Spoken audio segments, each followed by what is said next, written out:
So this is the sort of introduction of Adric, then. It is. It is. So that's interesting. So I mean, does he get more annoying? Because, like, I don't see him being all that terribly annoying. Because I know he's hated. I don't really hate him as much as a lot of people hate him. I think people hate him mostly because it's fun to hate someone. Because, hate is fun. Oh, hate is fun. If you gotta hate someone, and, I mean, why not hate a young boy genius wearing pajamas with a badge for mathematical excellence? I think maybe it's just jealousy of the mathematical excellence. Could be. I think people just really wish that they could be more mathematically excellent.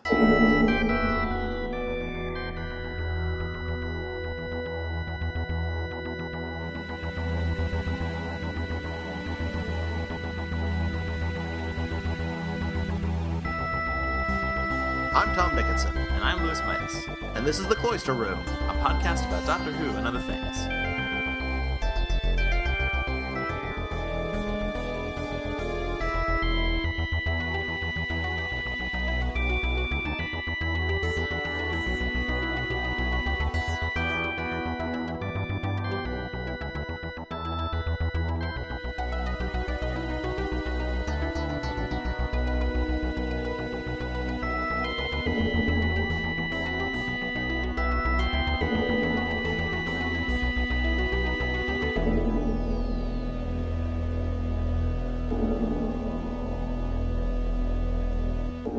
Well, I believe that Tom Baker really hated the character. Oh, really? And he was famously very difficult to get along with. Oh, yeah? Tom Baker. Right, I remember that. And I think he just did not like the idea of having a kid along in the TARDIS.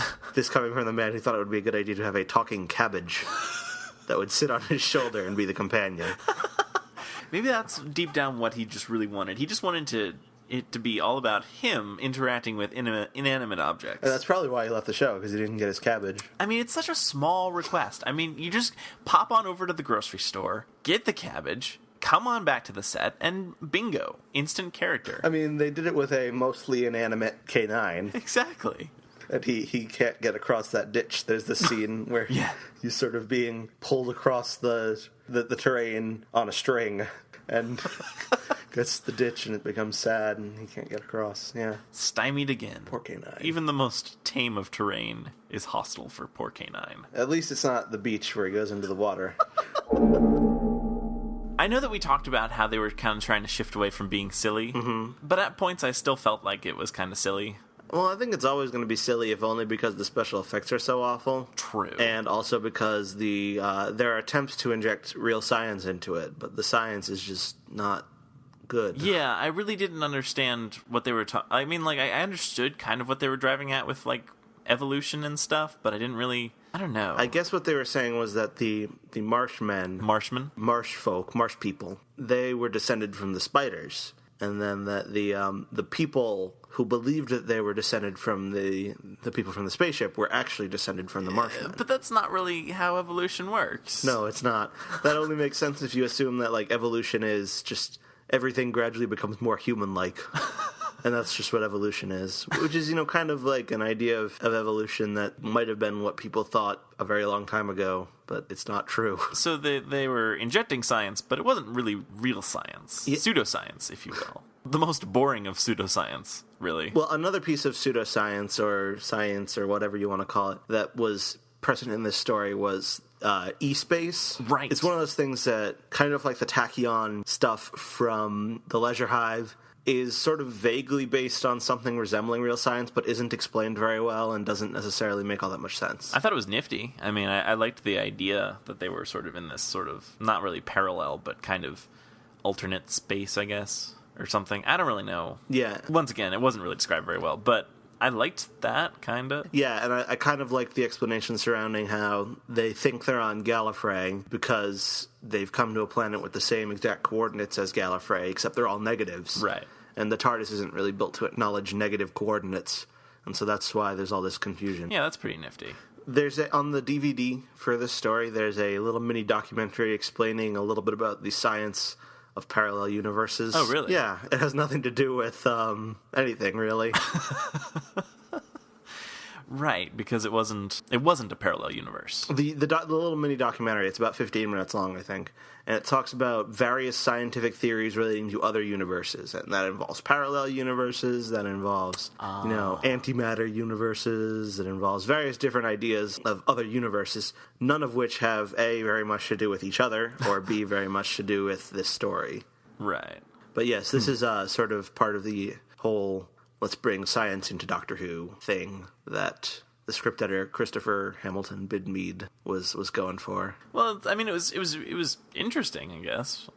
And it continues on for a few more stories. Oh, really? Because as of the end of this episode, they haven't left E-Space. They're still in E-Space. Right. I really enjoyed just having, like, a location, because like so much of Doctor Who, and I think we've seen a lot of it in the two stories so far this season, so much of it is like based on sets. Yeah. And so I found it really enjoyable. You got like, oh, there's this big lake, and we got some people swimming in the lake, and we got monsters coming out of a marsh, and it's and then of course like in the later half of the story they go into the Starliner, and so from then on it's just completely based on being in corridors and stuff. But for I think the footage that is shot outside, that looks pretty good. Yeah. And so that was exciting to see. It was a nice change of pace. And I think maybe it sort of drew me in, I guess. I don't know.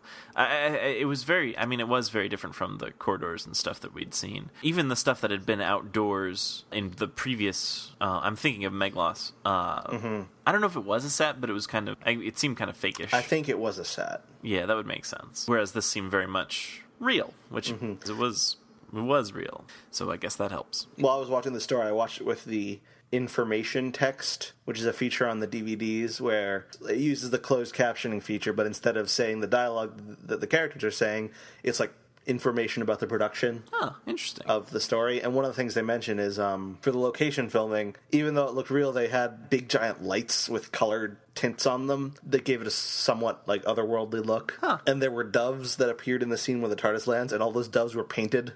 They just caught the doves and painted them with non-toxic paint. Really? You can't really tell, though, in my opinion. Yeah, I didn't notice that. That's kind of strange. And sounds like it borders on animal cruelty. Non-toxic paint, I said, Lewis. Non-toxic. Well, okay, but still, they caught these doves and just, like, slapped some material on them and say go. I mean, I don't know. Maybe I'm just being oversensitive. They were non-union doves. Well, okay, then. I guess that makes it all right. I felt like the sort of, I guess you could call it twist, where, like, they reveal that they don't know how to fly the thing. That was kind of funny, I guess. I mean, if it was supposed to be, like, a serious, like, oh my god twist, then it really wasn't, but it was enjoyable still. Well, I feel like it happened several times in this story where, like, you know how they thought that they had been stranded there for 40 generations, but it turned out they had been there for 40,000 generations. Right. And, like, the ship is still in mostly working order. Right. That's kind of weird. But there are other things, like, I believe that Romana says that at one point the TARDIS weighs like 50,000 tons or something, and then someone describes, like, how the TARDIS, if they don't do something, it's going to fall 1,000 kilometers or something. There's just very large numbers in this story. Yeah. Could just be different numbers in E-Space. Numbers mean different things. They could, in fact. They could be giants. They might be giants. I should have seen that coming. It's sort of the beginning of, I guess you might say, sort of the beginning of the end of the Fourth Doctor's era, in the way I see it, because you have all of these casting changes that are going to take place, and over the course of the next few stories, Romana and K9 become phased out, and Adric, Nyssa, Tegan, and the Fifth Doctor are sort of phased in, and so it's the beginning of the end of this Fourth Doctor thingy. This Fourth Doctor thingy. Era. Well, it's good, I guess. It's gotta phase these things out gradually. So this probably would have been like a big deal back in the day, or I might just be imagining things, but I feel like it would be a big deal to replace the Fourth Doctor, who's been around for 7 seasons. Yeah, and I believe it was during the broadcast of this story that the news was made public that he was leaving. And then shortly thereafter, when it was made public that he was leaving, he gave an interview in which he implied that the next Doctor would be a woman. Which is something that has been talked about pretty much every time since. So that we sort of have him to thank for that. But thank you, Tom Baker. Yeah, thank you, Tom Baker. Not that the Doctor couldn't be a woman or shouldn't be a woman, I mean, but yeah, I don't know. It's just he's sort of the genesis of that idea. Yeah, it seems like that we've been slowly gathering more and more evidence that it is certainly possible and possibly even likely that Time Lord can change genders during regeneration. Well, I believe in The Doctor's Wife, yes. It's pretty specifically said that the Corsair had different genders at different regenerations. Although it may be that that's not the case for all Time Lords. Maybe some Time Lords are always one gender. Maybe some Time Lords just change it up. Yeah. We may never know. Or we might. We might. If the show keeps going on long enough, I'm sure we'll eventually uncover that mystery. Yeah. Probably. Or maybe not. I don't know. We don't know. We don't know. We just don't know if we will ever know. No, we don't know. Maybe someday we will know whether or not we will know. So anyway. Another interesting thing about this story, written by a 17-year-old Doctor Who fan. What? Really? Like the whole thing? Like all scripts in pretty much every TV show, it's like a collaborative process, but most of the general idea of the story was written by Andrew Smith, who is a 17-year-old Doctor Who fan who had been submitting unsolicited scripts to the show for a few years. And it's not in like their policy to do anything with those, but the previous production team of the show had sometimes read them and given him feedback and said, "Oh, this is good." When they started this season and they decided they wanted to throw out some of these sillier ideas from previous seasons, or rather the ideas that they thought of as silly. They had a lot of ideas for this season that had been come up with last season that they had to throw out, so they were basically out of ideas. Or rather, they were out of submissions, so they went to the unsolicited script submissions that they usually would never have considered, and they decided they liked this one. That's interesting. And so they had to rewrite it to include the character of Adric, and to include the concept of E-Space, because those were part of the story arc that they wanted to tell. But the whole thing with the Marshmen and the Starliner and all that stuff, that was part of the original submission. That's interesting. Now that I think about it, there is kind of a sharp contrast between the concept of like the Marshmen and then the concept of E-Space. Now that you mention it, it is kind of, I guess, obvious that those two ideas were sort of thrown together. They don't have much to do with one another. Right. Like, this story doesn't need to have taken place in E-Space. Right. I guess if nothing else, that's kind of a cool thing, I guess, that this kid was submitting scripts for years and finally...